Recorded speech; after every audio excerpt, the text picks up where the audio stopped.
ولی امر مسلمین سید علی خامنائی حفظ اللہ مقامہ نے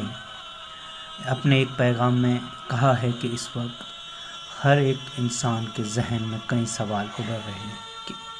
جعلی صہیونی حکومت کہ جس نے فلسطین کو اس طرح سے غزہ اور مغربی ساحلی علاقے میں جبر و تشدد کا شکار بنایا ہوا ہے، کون اس کی پشت پناہی کرتا ہے، کون اس کی حمایت کرتا ہے، کون ان